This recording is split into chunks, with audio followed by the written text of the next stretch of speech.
आओ सुनाऊं कहानी। लाइक शेयर सब्सक्राइब कमेंट करना ना भूलें। आप देख रहे हैं मोहब्बत कर बैठे भाग 4। वो बात करने की स्थिति में नहीं थी। उनकी आवाज़ भर्रा गई थी। सीने में दर्द की लहरें उठ रही थी। वो गौरी को खोने के बारे में सोचना ही नहीं चाहती थी, ना ही कोई बात करना चाहती थी। वो बुरी तरह से डर गई थी गौरी को खोने के एहसास मात्र से ही। मुंबई। छोटे कुंवर, हम महाकालेश्वर ज्योतिर्लिंग मंदिर उज्जैन जाना चाहते हैं, नारायणी ने कुंवर नयन से कहा। लेकिन मॉम अकेले कैसे जाएंगे? अब पापा तो यहाँ है नहीं, और अगर उन्हें पता चल गया तो वो नाराज़ होंगे। आपके पापा यहाँ नहीं हैं, इसीलिए तो हम जाना चाहते हैं, क्योंकि अगर वो यहाँ होंगे तो हमें जाने ही नहीं देंगे। और रही बात उन्हें पता चलने की, तो पता उन्हें तब चलेगा जब आप उन्हें बताएंगे। वो तो प्रिंसेस के खोने के बाद अब मंदिरों में कहीं भी नहीं जाना पसंद करते हैं। अभी आपके पापा के आने में काफ़ी समय है, तब तक हम वहाँ जाकर उनके दर्शन कराते हैं और उनसे प्रार्थना भी कर लेते हैं, नारायणी ने दोबारा कहा। लेकिन मॉम, हम आपको अकेले नहीं जाने देंगे। अगर कुछ हो गया तो हम पापा से क्या कहेंगे? हम वैसे भी अकेले नहीं जाने वाले हैं। भाई, आप हमारे साथ चलिए। इन दिनों वैसे भी कोई त्योहार नहीं है, तो वहाँ पर इतनी भीड़ भी नहीं होगी, और फिर हम अपने सुरक्षा गार्ड्स के साथ जाएंगे। नारायणी ने इस तरह से नयन की तरफ देखा जैसे उनसे प्रार्थना कर रही हों।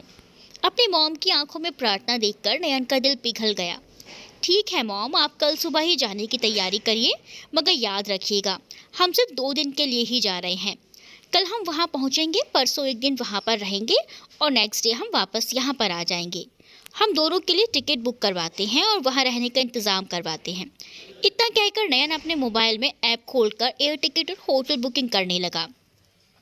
ठीक है छोटे कुंवर, इतना कहकर नारायणी नम आंखों से मुस्कुराई और नयन का माथा चूम लिया। महल स्वर्णगढ़ी। राणा हेमलता अपनी बेटी मालिनी, अपने पति, ससुर और कुछ नज़दीकी रिश्तेदारों के साथ कुंवर विक्रमादित्य प्रताप सिंह एवं रानी तेजस्वी राज से मिलने आई हुई थी। साथ में काफ़ी सारा उपहार भी लाई थी। मेहमानों को महल के मुख्य ड्राइंग हॉल में बैठाकर नौकर ने रानी तेजस्वी राज को उनके आने की खबर दी। अचानक उन लोगों को आया देखकर तेजस्वी राज आश्चर्यचकित होने के साथ ही खुश भी हो गई और बड़े अच्छे से सबका स्वागत किया।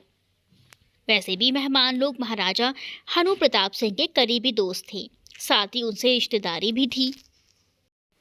एक तरफ महाराजा हनु प्रताप सिंह एवं उनके दोस्त मालिनी के दादा बैठे हंसी मजाक कर रहे थे, तो वहीं अन्य पुरुष वर्ग कुंवर विक्रमादित्य के साथ बैठे बातें कर रहे थे।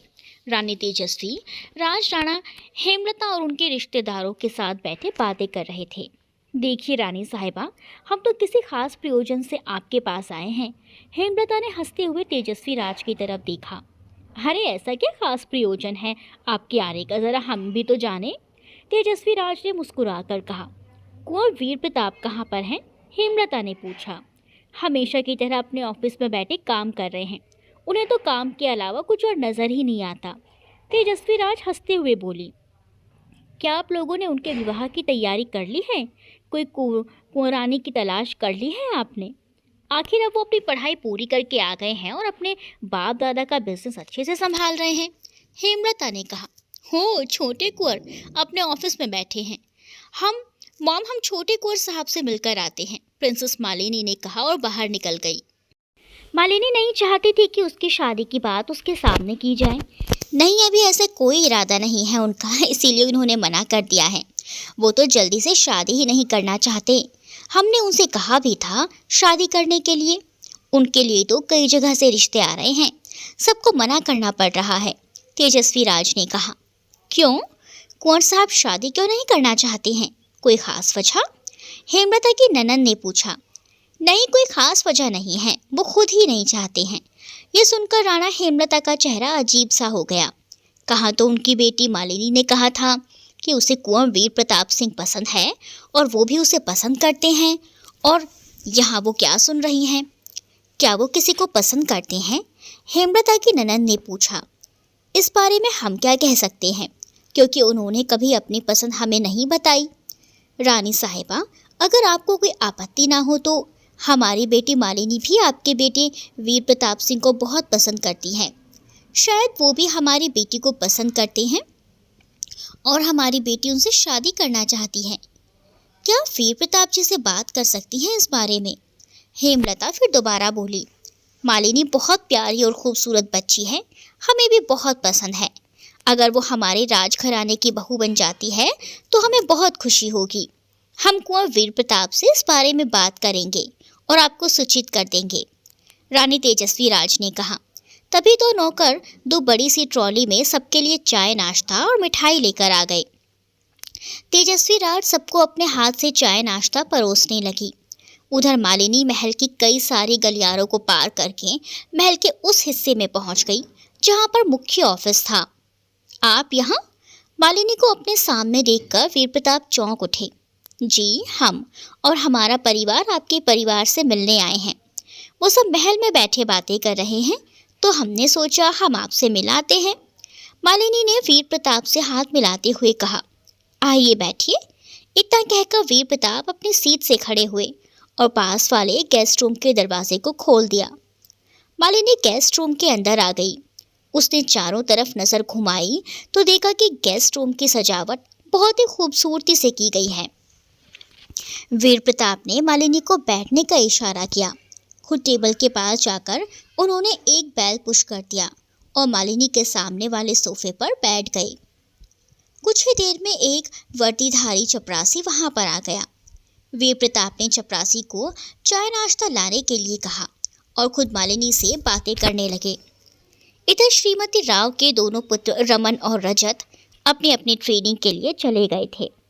घर पर अब सिर्फ श्रीमती राव और गौरी ही रह गए थे। गौरी ने ऑफिस ज्वाइन कर लिया था और श्रीमती राव घर पर बैठी रहती थी। इन दिनों गौरी को लेकर वो बहुत परेशान थी, क्योंकि अब उन्हें ये डर सताने लगा था कि अगर गौरी को उसके खोए हुए पेरेंट्स मिल जाते हैं तो गौरी उनके साथ चली जाएगी तो उनका क्या होगा? कैसे वो अकेले उसके बिना रहेंगी? गौरी को आजकल लगातार वही पुराने सपने आने लगे थे जिसमें उसके माता पिता से वो पिछड़ गई और रोते हुए कहीं दूर निकल गई और वो परेशान हो जाती थी। उसे समझ में नहीं आ रहा था कि वो ये सपने उसे लगातार क्यों परेशान कर रहा है। वो उनसे कई बार जिद कर चुकी थी कि महाकालेश्वर ज्योतिर्लिंग मंदिर के दर्शन करके आना चाहती है और वहाँ पर किसी पंडित से अपने सपने का समाधान भी करवाना चाहती है, लेकिन श्रीमती राव इस बात को मानने के लिए तैयार नहीं थी। वो डरी सहमी और हर समय चिंतित सी रहने लगी थी। इसी चिंता के कारण उन्हें ना तो भूख लगती थी और ना ही रात को सो पाती थी, जिसकी वजह से उनका शरीर दुख रहा था और ब्लड प्रेशर हो रहा था। इधर कुंवर नयन अपनी मॉम नारायणी के साथ अहिल्याबाई होलकर एयरपोर्ट इंदौर में उतरकर वहीं से 2 गार्ड्स के साथ चॉपर हायर करके उज्जैन महाकालेश्वर ज्योतिर्लिंग मंदिर से कुछ किलोमीटर दूर एक रिजॉर्ट में पहुंच गए, जिसे एक दिन पहले ही 2 दिन के लिए बुक कर लिया था। जबकि उनके बाकी सुरक्षा गार्ड्स और नौकर एयरपोर्ट से कार लेकर रवाना हो गए। महाकालेश्वर ज्योतिर्लिंग मंदिर भारत के 12 ज्योतिर्लिंगों में से एक है। ये मध्य प्रदेश राज्य के उज्जैन नगर में स्थित है। पुराणों, महाभारत और कालिदास जैसे महाकवियों की रचनाओं में इस मंदिर का बहुत ही मनोहर वर्णन मिलता है। महाकालेश्वर की विशेषता आपको बताते चलते हैं। महाकालेश्वर की मूर्ति दक्षिण मुखी होने की वजह से दक्षिणामूर्ति मानी जाती है। ये इनकी एक अनूठी विशेषता है जो 12 ज्योतिर्लिंगों में से सिर्फ इन्हीं महाकालेश्वर ज्योतिर्लिंग में ही पाया जाता है। महाकाल मंदिर के ऊपर गर्भगृह में ओंकारेश्वर शिव की मूर्ति प्रतिष्ठित है। महाकालेश्वर ज्योतिर्लिंग 3 खंडों में विभाजित है। निचले खंड में महाकालेश्वर, मध्य खंड में ओंकारेश्वर तथा ऊपरी खंड में नागचंद्रेश्वर मंदिर स्थित है। नागचंद्रेश्वर शिवलिंग के दर्शन वर्ष में एक बार नागपंचमी के दिन ही करने दिए जाते हैं। मंदिर परिसर में एक प्राचीन कुंड है। अगली सुबह मुँह अंधेरे उठकर नारायणी और कुंवर नहा धोकर मंदिर पहुंच चुके थे ताकि वो दोनों भस्म आरती में शामिल हो सके। दोनों मन ही मन मंत्र का जाप कर रहे थे। चूँकि भस्म आरती के समय पूजा अर्चना के लिए सिले हुए वस्त्र पहनकर गर्भगृह में जाने की अनुमति नहीं है, अतः पुरुषों को रेशमी धोती और महिलाओं को सिर्फ साड़ी या धोती लपेटकर पहनने के बाद ही गर्भगृह के अंदर प्रवेश करने की अनुमति दी जाती है। अतः नयन रेशमी धोती लपेटकर अपने पुरोहित के साथ गर्भगृह में पूजा के लिए चले गए और नारायणी बाहर ही हाथ जोड़े खड़ी मंत्रों का जाप करती रही। अपने बेटे से मिलने की प्रार्थना करती रही। अचानक से नारायणी का हाथ आपस में खड़ी एक महिला से टकरा गया और आंख मूंदे खड़ी नारायणी हल्के से मुड़ी और उस महिला से सॉरी कहकर जैसे ही सीधा होने लगी, उसकी नज़र उसके साथ खड़ी एक युवा लड़की पर पड़ी, जिसका लंबा चेहरा, चौड़ा माथा, बड़ी बड़ी काली पलकों वाली आंखें, छोटे छोटे गुलाबी होंठ, कुल मिलाकर आकर्षक व्यक्तित्व था उस लड़की का और चेहरे पर एक विशेष तेज। नारायणी ने एक नज़र उसको देखा और फिर वापस आंखें मूंद कर मंत्र जाप करने लगी। कुछ देर पश्चात जब भस्म आरती खत्म हुई, तब नयन गर्भगृह से बाहर आकर अपनी माँ नारायणी के पास जाकर खड़े हो गए। नारायणी अभी भी मंत्र का जाप कर रही थी। उसने 1001 मंत्रों का जाप करने का प्रण लिया हुआ था, तो उसी को पूरा करने में लगी हुई थी। तभी नयन की नज़र पास में खड़ी लड़की पर गई, जो हाथ जोड़े खड़ी मंत्रोच्चारण कर रही थी और इधर उधर भी देख रही थी।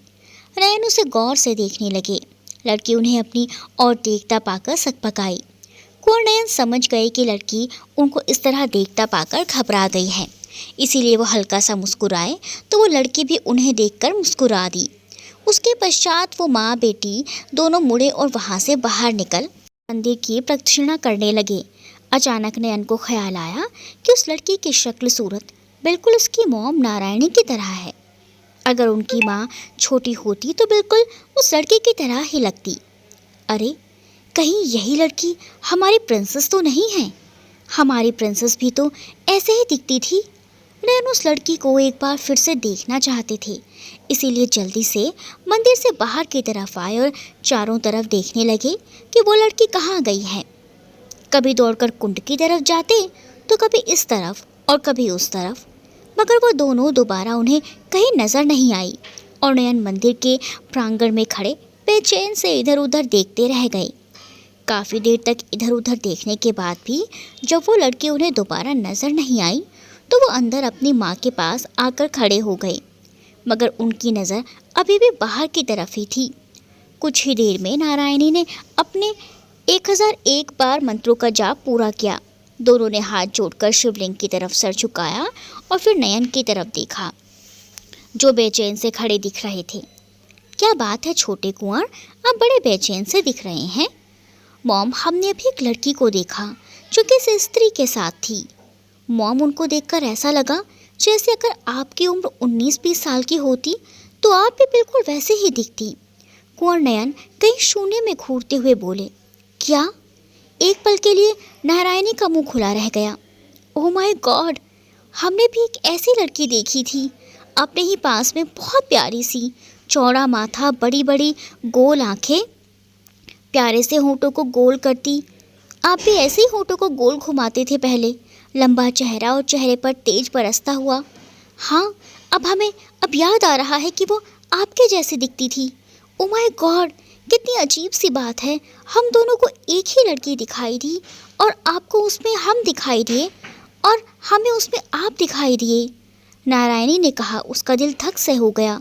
उसने अपना सीना थाम लिया और लहरा कर गिरने को हुई तो नयन ने अपनी बाहों में उन्हें थाम लिया। क्या हुआ आपको?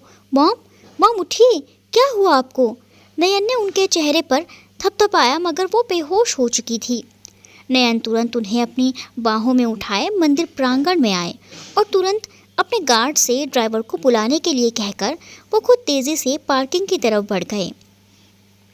जल्दी से पास में किसी हॉस्पिटल में ले चलिए, नयन ने ड्राइवर से कहा और नारायणी को पीछे की सीट पर अपनी गोद में लिए हुए बैठ गए। ड्राइवर ने तुरंत गाड़ी स्टार्ट की और हॉस्पिटल की तरफ कार दौड़ा दी। मंदिर की प्रदक्षिणा करते हुए गौरी को बहुत ही पॉजिटिव वाइब्स आ रही थी। पता नहीं क्यों उसे लग रहा था कि वो अपने किसी मंजिल के बहुत करीब है। उसका मन प्रफुल्लित हो रहा था। वो खुश होते हुए अपनी माँ श्रीमती राव के साथ कुंड की तरफ जा रही थी। अचानक उसका ध्यान उस युवक पर गया जो उसे देखकर मुस्कुरा रहा था। बड़ा ही सुंदर और सौम्य युवक था। उसके लंबे से चेहरे पर दो गोल मटोल बड़ी बड़ी सी आंखें, चौड़ा माथा और खूबसूरत से होंठों पर भीनी सी मुस्कान देखकर जाने क्यों इतनी मोहित हो गई थी उस पर और मुस्कुरा पड़ी थी। उसका मन दोबारा उसे देखने को हुआ और वो श्रीमती राव को वहीं छोड़कर भागती हुई मंदिर की तरफ आई। मगर वो उसकी पीठ ही देख पाई, क्योंकि उसकी गोद में एक महिला थी और उसे लिए वो लंबे लंबे डग भरता बाहर की तरफ जा रहा था। क्या हो गया उस महिला को? गौरी वहीं पर खड़ी सोचती रह गई। उसके कदम वहीं पर थम गए। कुछ देर बाद श्रीमती राव वहां पर आई। मॉम, चलो किसी पुराने पंडित से पूछते हैं कि आज से 15-16 साल पहले क्या हुआ था जिससे इतनी भगदड़ मची थी और लोग बिछड़ गए थे एक दूसरे से। क्या कभी कोई किसी को ढूंढता हुआ वहां पर आया? गौरी की ये बातें सुनकर श्रीमती राव का चेहरा मलिन हो गया, मगर वो जुबान से कुछ नहीं बोली और आगे आगे चलती हुई बोली, आओ हम किसी ऐसे पंडित को ढूंढते हैं जो बहुत बूढ़े हों और इस बारे में जानते हों। कुछ देर भटकने के बाद मंदिर के एक बहुत बूढ़े पुजारी नजर आए तो श्रीमती राव ने उन्हें प्रणाम किया और बोली, पुजारी जी, कुछ बातें पूछनी है आपसे। जजमान, अभी तो हम बहुत व्यस्त हैं, अभी पूजा का समय है, 12 बजे के बाद हम फ्री हो जाएंगे, तब तक आप हमारा इंतज़ार कर सकते हैं तो कर लीजिए। जी, हम इंतज़ार कर लेंगे, 1 घंटे की ही तो बात है, श्रीमती राव ने कहा और दोनों वहीं चबूतरे पर जाकर बैठ गई। कुछ ही देर बाद गौरी खड़ी हुई और उन सभी जगह पर घूमने लगी जो उसे सपने में दिखाई देता था। कुंड के पास बड़ा सा पेड़ था, सीढ़ियाँ थी, मंदिर के अंदर पूजा हो रही थी, शाम का समय था, फिर अंधेरा हो गया था। सोचते सोचते अचानक गौरी बेचैन सी होने लगी। वो भागती हुई श्रीमती राव के पास आई और उनके गोद में सर छुपाकर ज़मीन पर बैठ गई। क्या हुआ बेटा? श्रीमती राव ने उसे इस तरह अपनी गोद में सर रखते हुए देखा तो पूछा। कुछ नहीं मॉम, पुरानी बातें याद आने से हम बेचैन हो गए हैं, उसने कहा और फिर अपना सर छुपा लिया। हॉस्पिटल पहुंचकर इमरजेंसी वार्ड में नारायणी को प्राथमिक चिकित्सा दी गई, जिससे कुछ ही देर में उसे होश आ गया। डॉक्टर ने बताया कि अत्यधिक स्ट्रेस की वजह से ये बेहोश हो गई थी। आप फिक्र ना करें, आप बिल्कुल ठीक हैं। क्या हम आज सफ़र कर सकते हैं इनकी इस हालत में? कुंवर नयन ने पूछा। कहाँ जाएंगे आप? डॉक्टर साहब ने पूछा। मुंबई जाना है हमें। वैसे तो हमें कल जाना था, मगर अब हम यहाँ एक पल भी नहीं रुकना चाहते। मॉम की तबीयत कहीं दोबारा ख़राब ना हो जाए। हाँ, आप आराम से सफ़र कर सकते हैं, आप फिक्र ना करें, लेकिन अभी आप 1 घंटे बाद ही यहाँ से जा सकते हैं, तब तक हम इन्हें अपनी देख रेख में रखेंगे। ठीक है। इतना कहकर नयन ने मुंबई तक के लिए एक चार्टर प्लेन हायर करने के लिए अपने मुंबई स्थित SKM export import corporation office में फ़ोन कर दिया ताकि शाम तक वो मुंबई पहुंच जाएं, क्योंकि अगर नारायणी को यहाँ कुछ हो जाता है तो नयन को अपने पिता को जवाब देना भारी पड़ जाएगा। इसीलिए वो जल्दी से जल्दी अपनी मॉम को लेकर मुंबई पहुंच जाना चाहते थे। मगर हम उस लड़की को ढूंढने दोबारा यहाँ आएंगे। हो ना हो उस लड़की से हमारा कुछ तो नाता है, पता नहीं क्यों वो हमें अपनी सी लग रही है। मॉम कहती हैं कि वो मेरे जैसी दिख रही थी और मुझे वो मॉम जैसी दिख रही थी। कुछ तो बात है इसमें। नयन ने मन ही मन दृढ़ निश्चय किया। करीब 2 घंटे बाद नयन अपनी माँ के साथ कार में बैठे अहिल्या बाई होलकर एयरपोर्ट इंदौर की तरफ जा रहे थे, जहाँ पर उनके लिए एक चार्टर प्लेन खड़ा उनका इंतज़ार कर रहा था। करीब 12:30 बजे पुजारी जी अपने पूजा एवं अन्य काम से निपट गए और चबूतरे पर बैठी श्रीमती राव और गौरी की तरफ आकर बोले, आइए मेरे साथ, भोजन का समय हो गया है। भोजन करने के पश्चात हम आपसे बात कर सकते हैं। नहीं महाराज, आप भोजन कीजिए, हम यहीं पर आराम से आपका इंतज़ार करते हैं, गौरी ने कहा। अरे ऐसा क्यों कह रही हैं? आप आइए, महाकालेश्वर का ये प्रसाद हर किसी के भाग्य में नहीं होता। आप हमारे पास आई हैं तो इसका मतलब है उन्होंने ही आपको हमारे पास प्रसाद भोजन के लिए भेजा है। उनका आदेश समझकर आप हमारे साथ आ जाइए। पुजारी जी के इस तरह से आग्रह करने पर वो दोनों उठी और पुजारी जी के साथ मंदिर के दूसरी ओर बने भोजनालय की तरफ चली गई। पंगत में बैठकर उन्होंने भोजन ग्रहण किया। वहाँ पर कई सारे साधु संत और पुजारी बैठे हुए भोजन ग्रहण कर रहे थे। हाँ तो भद्रजनी पूछिए, आप दोनों क्या पूछना चाहती हैं? भोजन समाप्त होने के बाद पुजारी जी ने उन दोनों को अपने साथ ले जाकर एक चटाई पर बैठा दिया और उनके सामने बैठकर पूछने लगे, महाराज आप इस मंदिर में कब से हैं? सर्वप्रथम तो मैं आपसे ये जानना चाहती हूँ। श्रीमती राव ने कहा, मैं तो 10 बरस की उम्र में यहाँ आया था, कहीं से भटक कर। महाकालेश्वर बाबा ने अपने यहाँ आश्रय दिया। यहाँ के मुख्य पुजारी जी ने मुझे अपना लिया और अपने साथ रखने लगे। मैं तो तभी से यहाँ पर हूँ। समझ लो इस समय मेरी उम्र 70 वर्ष की है, तो 60 वर्ष की अवधि तो हो गई है मुझे यहाँ रहते हुए बाबा की सेवा में। वो अपनी आंखें बंद करके मुस्कुराते हुए बोले। ओह, श्रीमती राव और गौरी दोनों के मुंह से निकला। हाँ तो भद्रजनी, बताइए आपकी समस्या क्या है, क्या पूछना चाहती हैं आप? पुजारी जी दोबारा बोले। महाराज, आज से 15-16 साल पहले यहाँ रात्रि के वक्त महाकालेश्वर के मंदिर में कोई बहुत बड़ी पूजा थी। पूजा समाप्त होने के पश्चात अचानक से लोगों में भगदड़ मच गई, जिसमें काफ़ी लोग उस भीड़ में कुचले गए थे। कुछ घायल हुए, कुछ मर गए और काफ़ी गायब हो गए थे। पता नहीं जो गायब हो गए उनके परिवार के लोगों से वो दोबारा मिले या नहीं। क्या आपको इस बारे में कुछ याद है? श्रीमती राव ने पूछा। पुजारी जी ने अपनी आंखें बंद कर ली और कुछ सोचने लगे, जैसे उस दिन की घटना को याद कर रहे हों। फिर काफ़ी देर सोचने के बाद धीमे शब्दों में बोलने लगे। हाँ, हमें याद है उस मनहूस रात्रि को किसी बच्ची का जन्मदिन था और उस बच्चे के जन्मदिन की पूजा हमारे मुख्य पुजारी महंत जी ने की थी। मैं भी शामिल था इस पूजा में। बच्चे के ऊपर शनि का भारी प्रकोप था। उसके परिवार वाले उसकी पूजा करवाना चाहते थे और ये पूजा मध्य रात्रि के बाद शुरू होनी थी। सायंकाल आरती के पश्चात प्रसाद वितरण हुआ और सभी लोग प्रसाद ग्रहण करके इधर उधर बिखर गए। कुछ लोग कुंड की तरफ बनी सीढ़ियों पर जाकर बैठकर आराम करने लगे। तभी अचानक कहीं से काफ़ी लोग भागते हुए आए और आपस में मारपीट करते हुए मंदिर परिसर में घुस गए। मंदिर में मौजूद लोग घबरा गए और इधर उधर भागने लगे। 1.5-2 घंटे तक तांडव मचता रहा। मारपीट, लड़ाई झगड़ा, भगदड़, चीख पुकार मचती रही और काफ़ी दूर दूर तक इन लोगों ने मंदिर और उसके आसपास की संपत्ति को भी नुकसान पहुंचाया। पुलिस के आने पर सभी भाग खड़े हुए। कुछ लोग पकड़े गए और कुछ नहीं, लेकिन उनके जाने के पश्चात मंदिर का प्रांगण और रास्ता घायलों और मृतकों से भर गया था। ये सब यहीं तक सीमित नहीं था, बल्कि बाजारों की सड़कों पर भी घायलों और मृतकों के शरीर पड़े हुए थे।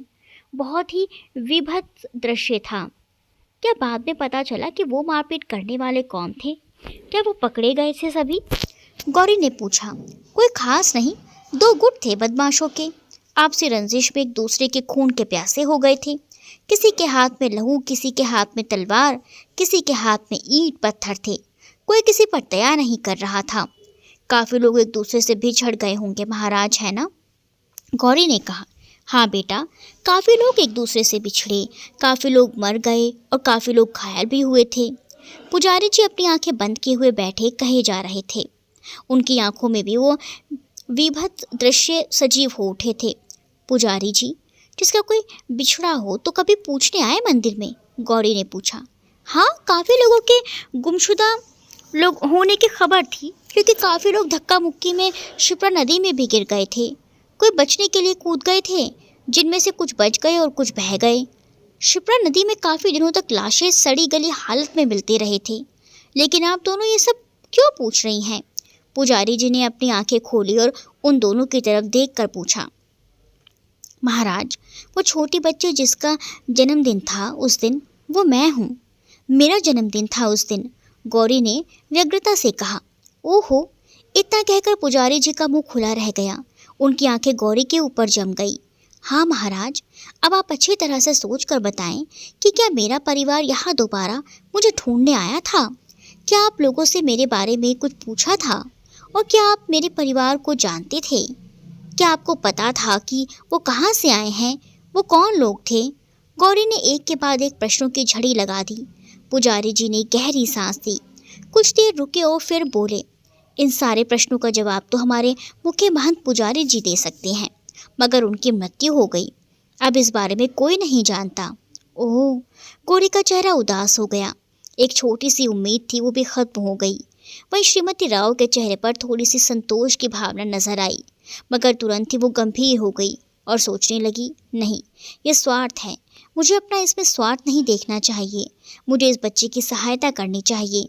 अगर इसको इसका परिवार मिल जाता है और मैं अकेले भी रह जाती हूँ तो क्या हुआ?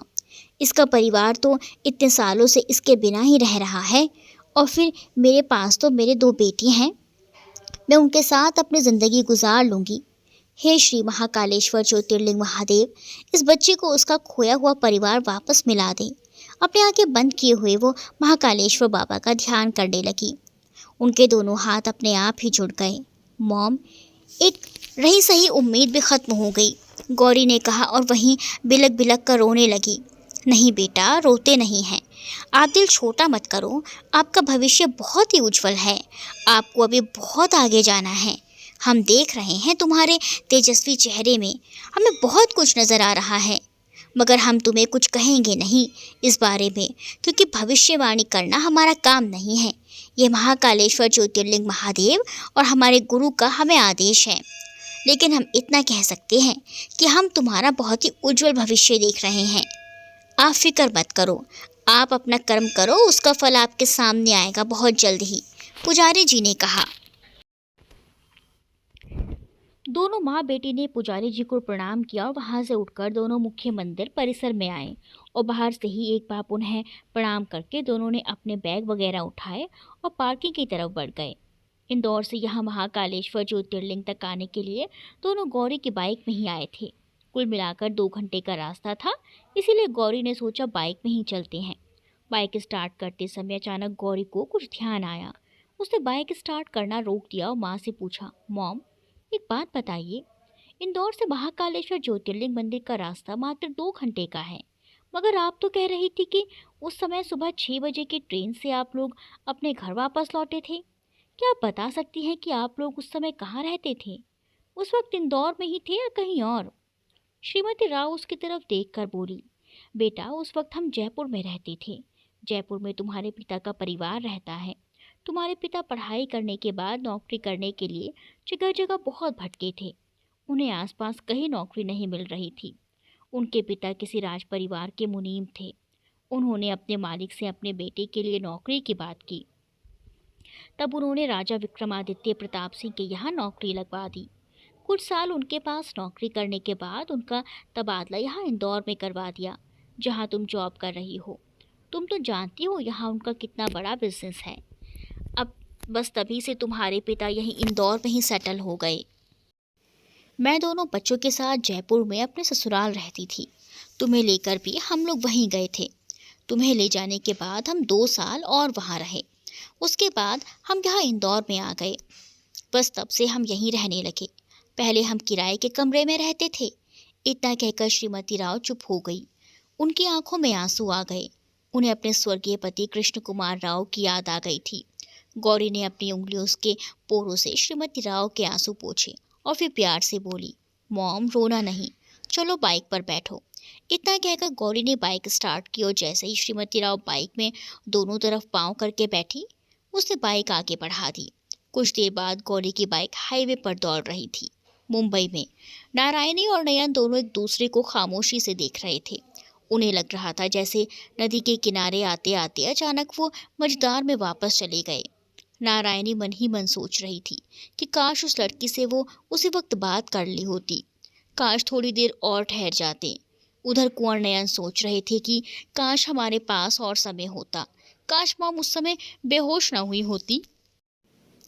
पर शायद ईश्वर को अभी हमारी बहन से मिलाने का इरादा नहीं है, वरना इतने करीब होकर भी हम दूर हो गए हैं। अरे यार, हम बेकार में इतने भावुक हो रहे हैं। क्या पता वो किसकी बच्ची है, कौन है, और हम उन्हें अपनी बहन समझ रहे हैं। नयन ने अपने सर को झटका और ख्यालों से बाहर आने की कोशिश करने लगे। मॉम, इतना कहकर उन्होंने नारायणी के कंधे पर हाथ रखा। नारायणी ने उन्हें निराशा से देखा। आप परेशान ना हो, ज़रूरी नहीं है कि वो हमारी बहन होगी, हो सकता है कोई और हो, और हमें तो आदत हो गई है कि हम हर किसी में उन्हें ही देखने लगे हैं। नहीं छोटे कुंवर, हम इस बात को नहीं मान सकते। हमें पक्का यकीन है वो हमारी ही प्रिंसेस है। ये एक माँ का दिल कह रहा है, समझे आप। हमें पॉजिटिव वाइब्स आ रही हैं। वही है हमारी प्रिंसेस, बिल्कुल आपके जैसी है। जैसे ही हमें धक्का लगा, हमने उनकी ओर देखा, उन्होंने हमारी ओर देखा। उनके चेहरे से तेज टपक रहा था। वो कोई मामूली लड़की नहीं लग रही थी, जबकि उनके साथ जो स्त्री थी वो ज़रूर एक साधारण महिला नज़र आ रही थी। नहीं भूल सकती उनकी वो आंखें जो मुझे देख रही थी। नारायणी ने यकीन के साथ कहा, ठीक है मॉम, हम बीच में कभी जाकर पूरी जांच पड़ताल करेंगे और ढूंढ लेंगे उन्हें। अगर वो हमें महाकालेश्वर ज्योतिर्लिंग मंदिर में मिली तो ज़रूर वो उसके आसपास कहीं रहती होंगी। आप फिक्र ना करें, अब हमारा अधिकतर समय वहीं गुजरेगा। हम वादा करते हैं आपसे, अगर वो हमारी प्रिंसेस हैं तो हम उन्हें आपसे मिला कर रहेंगे, नयन ने दृढ़ निश्चय के साथ कहा। नारायणी ने आशा भरी नजरों से नयन की ओर देखा, फिर अपनी कुर्सी से खड़ी हुई और नयन के पास आकर उन्हें अपने गले से लगा लिया। काफ़ी देर तक मालिनी और वीर प्रताप की विभिन्न विषयों पर बातचीत चलती रही। कुंवर साहब, आपका शादी करने का इरादा कब है? अचानक मालिनी ने पूछा। जिस दिन कोई हमारी नजरों से उतर कर दिल में पहुंच जाएगी, उस दिन शादी के बारे में भी सोच लेंगे। वीर प्रताप सिंह ने हंसते हुए कहा, तो किसी से नजरें मिलाकर उसे दिल में उतार क्यों नहीं लेते? मालिनी ने तिरछी नजर से वीर की तरफ देखते हुए मुस्कुरा कर कहा। मालिनी जी, इतना आसान नहीं है किसी को दिल में उतार लेना, वीर प्रताप गंभीर स्वर में बोले। लेकिन हमने तो किसी को अपने दिल में उतार लिया है, अब हम उनके हो गए हैं, हमें उनके बिना कुछ भी अच्छा नहीं लगता। मालिनी ने बहुत ही रोमांटिक अंदाज में वीर की तरफ देखकर कहा। अरे वाह, बहुत ही अच्छी खबर सुनाई है आपने। तो बताइए, शादी वादी कब कर रही हैं आप? कौन है वो खुशनसीब? पहले उनके मन की बात तो जान लें कि अब उनके दिल में अपनी जगह बना पाए हैं या नहीं। अरे कमाल है, जिसे आप चाहती हैं उन्हें पता ही नहीं कि आप उनका दिल चुरा चुकी हैं। ये क्या बात हुई? कुंवर हंसते हुए बोले। कुंवर को हंसता देख मालिनी मंत्रमुग्ध होकर उन्हें देखती रह गई। आप कमाल के अभिनेता हैं कुंवर साहब, आप जानते सब कुछ हैं, इसके बावजूद भी किस तरह से नज़रअंदाज कर रहे हैं। मालिनी मन ही मन मुस्कुराई। अरे आप तो चुप हो गई, क्या सोच रही हैं? छोड़िए भी कुंवर साहब, इस बात को यहीं रहने दीजिए। इतना कहकर मालिनी गंभीर हो गई। वो खुद अपने मुंह से इस बात को नहीं कहना चाहती थी। उसने सोचा, चलो हमारे परिवार वाले बात तो करने आए ही हैं, इन्हें पता चल ही जाएगा और हमें यकीन है कि कुंवर साहब मना नहीं करेंगे। इतना सोचकर वो मुस्कुरा उठी। तभी मालिनी के मोबाइल की में घंटी बजी उठी। मालिनी ने मोबाइल में देखा, उनकी माँ का नंबर फ्लैश हो रहा था। मालिनी ने फ़ोन अटेंड किया तो वो उसे बुला रही थी। मालिनी ने फ़ोन बंद किया और वीर से इजाज़त देकर वापस जाने लगी तो कुंवर उसे दरवाजे तक छोड़ने आए। मालिनी एक पल तो रुकी, फिर पीछे मुड़कर कुंवर को गले लगा लिया और वापस मुड़कर धीरे धीरे आगे बढ़ गई। एक पल कुंवर को मालिनी का इस तरह से उनके गले लगना अजीब लगा, मगर फौरन रिटर्न है तो वहीं के रिवाज फॉलो करती हैं। यही सोचकर उन्होंने अपने कंधे उचकाए और अंदर अपने ऑफिस आ गए। कुछ ज़्यादा ही मॉडर्न है मालिनी जी, वो बुदबुदाए और अपनी सीट पर बैठ गए, अपना काम करने लगे। मॉम, एक बात कहें? गौरी ने ब्रेकफास्ट करते हुए अपनी माँ से कहा। बोलो बेटा, क्या बात है, क्या कहना है आपको? श्रीमती राव ने उनके प्लेट में एक पराठा और डालते हुए कहा। मॉम, हम गहनों और बचपन के कपड़े, अपने फ्रॉक को जो हमने पहना था, एक बार देखना चाहती हैं, जिसमें हम आपको मिले थे, गौरी ने अटक अटक कर कहा। वो जानती थी कि श्रीमती राव को ये बात अच्छी नहीं लगेगी, इसीलिए वो भी डर रही थी, लेकिन उन्होंने अपने आप को अब संभाल लिया था। उन्होंने उसकी किसी बात का बुरा नहीं माना और बड़े प्यार से बोली, ज़रूर बेटा, शाम को घर आ जाओ ऑफिस से, तब तक मैं निकाल कर रख दूंगी। अभी तो आपको देर हो जाएगी ऑफिस जाने में। ठीक है मॉम, आप हमारे आने से पहले निकाल कर रखिएगा और जब शाम की चाय आप हमें पिलाएंगी उसके साथ हमें दिखा दीजिएगा। गौरी को बड़ा ताज्जुब हुआ जब माँ ने उसके किसी बात का विरोध नहीं किया और चुपचाप उसे दिखाने का वादा कर लिया। वो कुछ कहना चाहती थी, मगर उसने सोचा बात बढ़ाने से कोई फ़ायदा नहीं है, वो फिर बुरा मान जाएंगे और उनका दिल खराब हो जाएगा, इसीलिए वो चुप हो गई। कुछ ही देर में गौरी ने ब्रेकफास्ट करने के बाद अपना बैग उठाया और बाहर आकर अपनी बाइक स्टार्ट कर उसमें बैठकर ऑफिस की ओर चल दी। महल स्वर्णगढ़ी। रानी माँ तेजस्वी राज अपने बेडरूम में बैठी सोच रही थी कि प्रिंसेस मालिनी तो शादी के बाद विदेश में सेटल होने वाली हैं। अगर वो हमारे छोटे कुंवर से शादी करती हैं तो छोटे कुंवर को भी विदेश में सेटल होना पड़ेगा। क्या हम उनके बिना रह पाएंगे? यहाँ का बिजनेस कौन संभालेगा? खैर, बिजनेस संभालने के लिए तो काफ़ी लोग हैं, मगर ये कैसे संभव है? नहीं, हम छोटे कुंवर को अपने आप से अलग नहीं कर सकते हैं। हम उन्हें ये कह देंगे कि उन्हें मालिनी से शादी करनी है तो करें, मगर वो विदेश में नहीं रहेंगी। वो मालिनी को समझाएं कि विदेश जाने की जिद छोड़े और यहीं पर रुक जाएं। समय समय पर विदेश जाकर अपनी एल्बम निकालती रहें, इसमें कोई ऐतराज़ नहीं हमें। रानी तेजस्वी खुद से बातें करती रही, अपने मन को कड़ा किया, लेकिन फिर कुछ देर बाद उन्होंने दोबारा से निश्चय किया कि वो छोटे कुंवर की पसंद के बीच में नहीं आएंगी। आगे शादी तो उन्हें ही करनी है और ज़िंदगी उन दोनों को आपस में बितानी है। हम माता पिता तो प्रेमवश उन्हें अपने आसपास देखना चाहते हैं। हम अपने मन को समझा लेते हैं और छोटे कुंवर को उनकी पसंद की शादी करने देते हैं, चाहे वो मालिनी के साथ ही क्यों ना करें। डाइनिंग टेबल पर सभी बैठे हुए थे और चुपचाप खाने से पहले ईश्वर वंदना कर रहे थे। नियम के अनुसार डाइनिंग टेबल पर बैठकर पहले हाथ जोड़कर खाने को प्रणाम करना, कुछ मंत्र बुदबुदाना, उसके पश्चात एक ग्लास निकालकर साइड में रख देना, उस पर एक बूंद पानी चढ़ाना, उसके पश्चात सभी खाना शुरू करते थे। खाना खत्म होने वाला था, तभी रानीमाँ तेजस्वी ने कहा, छोटे कुंवर, आप लॉबी में हमारा इंतज़ार करें, आपसे कुछ बात करनी है। जी मातेश्री, वीर प्रताप ने कहा और सर झुकाकर अपना भोजन करने लगे। भोजन समाप्त करने के बाद सभी हाथ धोकर लॉबी में आकर बैठ गए। वीर प्रताप को याद नहीं रहा और वो सीधे सीढ़ियों की तरफ बढ़ गए। छोटे कुंवर, वापस आइए, हमने आपसे कुछ बातें करनी है, आप भूल गए क्या?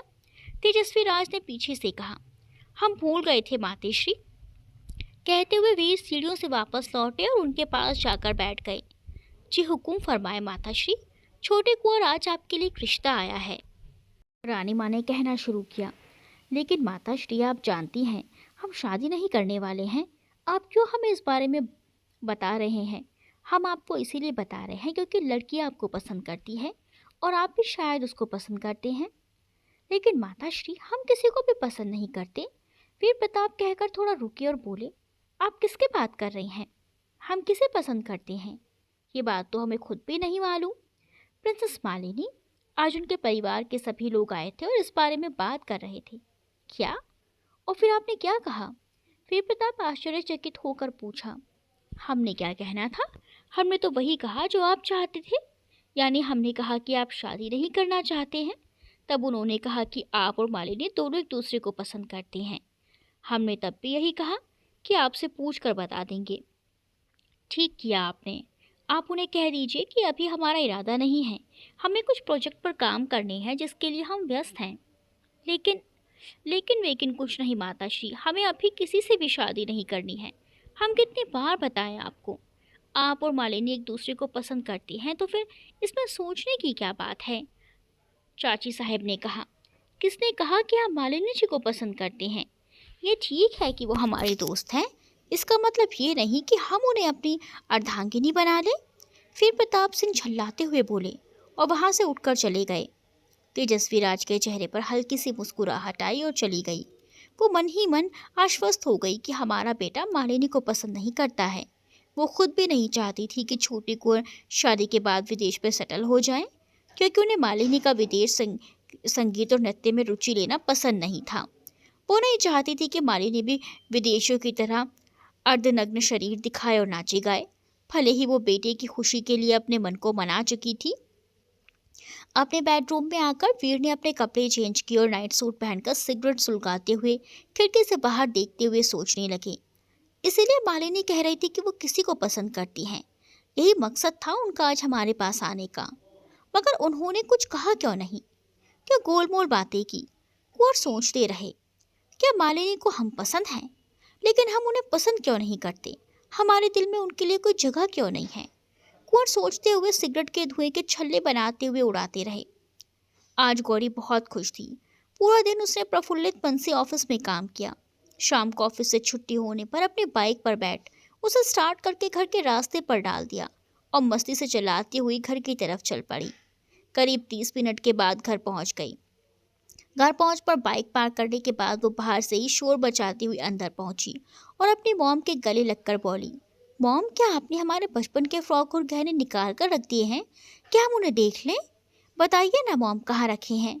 रुक जाओ बेटा, जाकर पहले हाथ मुंह धो लो, तब तक मैं लेकर आती हूँ।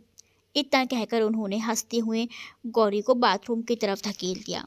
गौरी हंसती हुई बाथरूम में घुस गई। जल्दी जल्दी से हाथ पैर धोकर टॉवल से पोंछती हुई बाहर आ गई और डाइनिंग चेयर में जाकर बैठ गई। तभी उसने देखा डाइनिंग टेबल पर पिंक कलर की छोटी सी झालर वाली बड़ी खूबसूरत फ्रॉक रखी है। उसके साथ ही एक मखमली डब्बा पड़ा हुआ है। पहले उसमें फ्रॉक को हाथ लगाया, फिर उसे उठाकर अपने सीने से लगा लिया। आंखें बंद किए फ्रॉक को महसूस करने लगी। फिर उसने उस मखमली डब्बे को खोला और देखा उसमें उसकी छोटी सी सोने का मांग टीका, 2 छोटे छोटे हीरे जड़े कंगन, कान के झुमके और एक मोटी सी सोने की चेन जिसमें 6 रुद्राक्ष सोने से मढ़े हुए, 3 एक तरफ और 3 एक तरफ। बीच में त्रिशूल के आकार का मोटा सा पेंडेंट, त्रिशूल के ऊपर ही ओम का आकार बना हुआ था। बड़ी देर तक गौरी उन गहनों फ्रॉक पर हाथ फेरती रही और फिर अचानक फ्रॉक को अपने चेहरे से लगाकर ज़ोर ज़ोर से रोने लगी। श्रीमती राव जो किचन में उसके लिए चाय नाश्ता तैयार कर रही थी, उसका इस तरह से रोना सुनकर भागती हुई बाहर डाइनिंग एरिया में आ गई। उसे अपने गले से लगा लिया। मैं इसीलिए इन सामानों को तुम्हारे सामने लेकर नहीं आती थी, क्योंकि मुझे पता था तुम रोना शुरू कर दोगी। उन्होंने उसके सर पर हाथ फेरते हुए कहा, हो मॉम, आप नहीं जानती कितना अच्छा लग रहा है इनको देखने में हमें। गौरी ने रोते रोते कहा, मतलब कि कोई चीज़ तुम्हें अच्छी लग रही है तो तुम उसको देखकर रोना शुरू कर दोगी? ऐसा है तो ऐसी चीज़ों को अपने से दूर रखो जिसको देखकर रोना आ जाता है। उन्होंने हल्के से रोष भरे शब्दों में कहा। गौरी अपनी बड़ी बड़ी आंखों से अपनी मॉम की तरफ देखकर बोली, मॉम, हम आपसे नाराज़ हैं। अब क्यों नाराज़ है मेरी बेटियाँ? उन्होंने उसके बालों को अपनी उंगलियों से बिगाड़ते हुए कहा। आप हमें क्यों डांट रही हैं? इसीलिए, उसने लाड जताते हुए कहा। डांटो नहीं तो क्या करूं? तुम्हारी हरकतें ही ऐसी हैं। पहले तो तुमने मुझसे जिद किया कि तुम ये सामान देखोगी, अब दिखा दिया तो रोने लगी हो। हम क्या करते मॉम, हम भावुक हो गए थे। अच्छा, प्रॉमिस करते हैं अब नहीं रोएंगे mom. Okay my dear mom, आप हमें परमिशन देंगी क्या? बोलो। श्रीमती राव ने प्रश्नसूचक दृष्टि से उसकी तरफ देखा। क्या हम ये चेन और पेंडेंट पहन लें? बहुत अच्छा लग रहा है, बहुत ही सुंदर डिज़ाइन है, यूनिक पीस है और हमें भी पसंद है। लेकिन बेटा, ये चेन शायद तुम्हारे गले में पूरी नहीं आएगी, छोटी है ना? उनके इतना कहने पर गौरी के चेहरे पर मायूसी छा गई। उसने उदास आंखों से माँ की तरफ देखा। अरे बाबा, तुम परेशान मत हो, मैं कल सुनार के पास जाकर इस चेन में कुछ गोल्ड डलवा के और लंबा करवा देती हूँ। कल शाम को पहन लेना, ठीक है मेरी प्यारी बिटिया? उन्होंने बड़े प्यार से उसके सिर पर हाथ फेरते हुए कहा। जी ठीक है। इतना कहकर उसने अपना सर हाँ में हिला दिया। फिर माँ से लिपट कर बोली, हमें भूख लग रही है, बस 2 मिनट रुको। अरे, जैसे श्रीमती राव को कुछ याद आया, चाय तो उबल कर खत्म भी हो गई होगी, अब दोबारा बनाना पड़ेगी। बड़बड़ाती हुई श्रीमती राव किचन में चली गई। कुछ ही देर में चाय और पोहा बनाकर डाइनिंग टेबल पर रख दिया और दोनों माँ बेटी बड़े चाव से खाने लगी। मॉम, जरा स्वर्णगढ़ी महल में फ़ोन करके पता करिए ना कि कुंवर वीर प्रताप सिंह जी ने क्या कहा शादी के लिए। मालिनी ने अपनी माँ राणा हेमलता से कहा। बेटा, ऐसे मामलों में जल्दबाजी करना ठीक नहीं रहता है। जब आप और कुंवर एक दूसरे को पसंद करते हो तो आप ही पूछ लो फ़ोन करके, या मिलने चली जाओ। मॉम, ये क्या बात हुई? इतना कहकर मालिनी ने अपनी माँ को घूर कर देखा। कुछ देर तक दोनों माँ बेटी एक दूसरे को घूर कर देखती रही। फिर हेमलता उठी और किचन की ओर चली गई, ये कहते हुए कि लंच का समय हो गया है, नौकरों को अब खाना बनाने का ऑर्डर देना है। उन्हें अपनी बेटी मालिनी का ये व्यवहार पसंद नहीं आता था। मालिनी छोटी छोटी बातों में तुनक जाती थी और गुस्से में सामान उठाकर फेंक देना तो छोटी सी बात थी उसके लिए। इसीलिए वो ऐसी स्थिति से बचने के लिए वहाँ से उठकर चली गई थी। मालिनी कुछ देर तक लॉबी में बैठी गुस्से में सामान इधर उधर करती रही और फिर पैर पटकते हुए अपने बेडरूम की तरफ चली गई। कुंवर प्रताप, आज 1 हफ्ते से ज़्यादा हो गया, आपने कोई जवाब नहीं दिया। हम क्या समझे कि आप हमें नापसंद करते हैं? मालिनी ने अपने आप से कहा और गुस्से में फूलदान उठाकर खिड़की से बाहर फेंक दिया। वीर जैसे ही ब्रेकफास्ट करके लॉबी में आए, उन्होंने देखा मालिनी ड्राइंग रूम में बैठी हुई है और उनका इंतज़ार कर रही है। उनके चेहरे पर हल्की सी शिकन आ गई, मगर क्या कर सकते थे। हेलो प्रिंसेस, कैसे आना हुआ? फिर हंसते हुए मालिनी के करीब आए और दोनों हाथ जोड़कर नमस्ते करते हुए बोले, छोटे कुंवर, आपने तो हमें याद ही नहीं किया।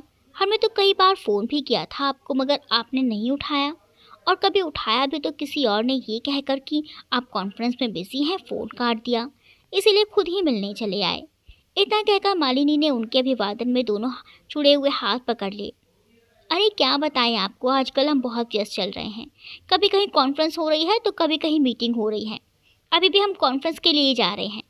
ऐसा करें, आप हमारी माताश्री के साथ बैठकर बातचीत करें, हम लंच पर आपसे मुलाकात करते हैं। इतना कहकर वीर ने बड़ी नरमी से अपने हाथ छुड़ाए और लॉबी की तरफ मुड़कर मालिनी से कहा, आइए हम आपको माताश्री से मिलवा देते हैं, आप चाय नाश्ता कुछ लीजिए। अरे, उनसे तो हम मिल ही लेंगे, आज हम पूरे दिन के लिए आए हैं यहाँ पर।